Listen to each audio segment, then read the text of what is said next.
What's up, everybody? So, a quick video of Lib Dem bashing if you're up for it.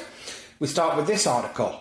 Jo Swinson has hit back at Labour's Emily Thornberry after she branded the Lib Dems kind of Taliban over their Brexit policy. The Lib Dem leader has called for Brexit to be cancelled rather than holding a second referendum. Now, the Shadow Foreign Secretary, Emily Thornberry, said the approach was anti-democratic as she expressed her hope that Labour would campaign to remain in another vote. Her comments ahead of the Labour Party conference came after Miss Swinson voted to immediately revoke Article 50 if her party gained power. Now, in response to the Labour frontbencher, Miss Swinson said, "Comparing a UK political party to the Taliban is ludicrous. Emily is the Shadow Foreign Secretary and should be using language that reflects the importance of that role." Really? Okay, for Shadow Foreign Secretary, an important role, okay. Lib Dem Foreign Affairs spokesman, Chuka Umunna, called on Miss Thornberry to withdraw her inappropriate remarks. "Language counts," he said, comparing the Liberal Democrats to a murderous organisation is no laughing matter. Well, actually, Chucker is quite funny. He goes on to say, "It's also grossly insulting to the 6 million people who signed the Revoke Article 50 petition launched earlier this year, including many of the Shadow Cabinet's constituents." Well, unfortunately again, Mr. Umunna, our system does not run on petitions. And to be fair, what she's saying, kind of Taliban, kind of extremist, I don't think you can deny you're going a bit extremist. Anyway, this article, The Express, Richard and Judy. The Lib Dems, they're properly lost in la la land, say Richard and Judy, those TV presenters you might remember from morning TV. Obviously not great on the political commentary, but I thought this article was well worth looking at. So they say they actually believe they can win the next election. How crazy is that? They also think that cancelling Brexit, the biggest democratic vote in this country's history, is democratic. The delusion is fantasy resting on fantasy.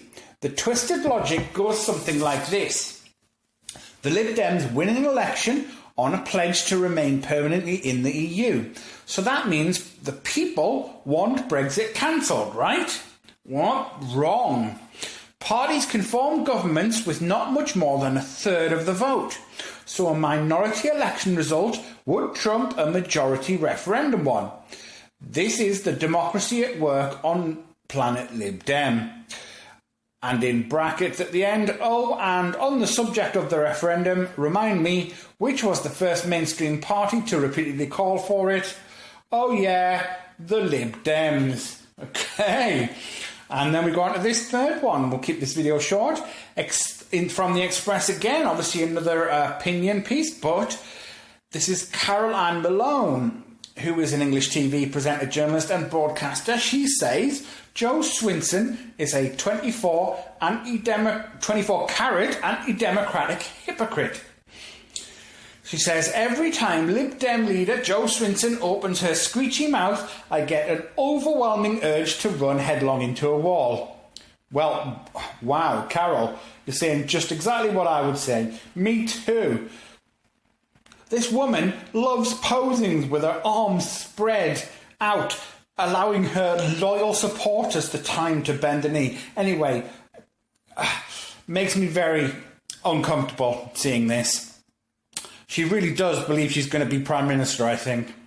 Anyway, it goes on. "Most of all, I don't like Swinson because she's a 24-carat anti-democratic hypocrite who says she'll never forgive Cameron for calling an in-out referendum when she called for exactly the same in 2008. And I'd like to point out also in 2009 and 2010. There you go. Goes on, "Now she wants to scrap Brexit and pretend it never happened. At least we're telling people where we stand," she says, as if wanting to dump as if wanting to dump Britain's biggest ever Democratic vote is a noble thing to do. Swinson needs to change the name of her party. It's neither Liberal nor Democratic, and it's fast gaining a reputation for taking in more mangy strays than Battersea Dog Home. So obviously quite a funny way of looking at it there. But it's not hard to see when you look through the media. Find stories and commentaries with articles criticising Jo Swinson. But sadly, it's also not difficult to find those who support this madness. Now, the Illiberal UnDemocrats, though, have seen a bump in the polls to second place.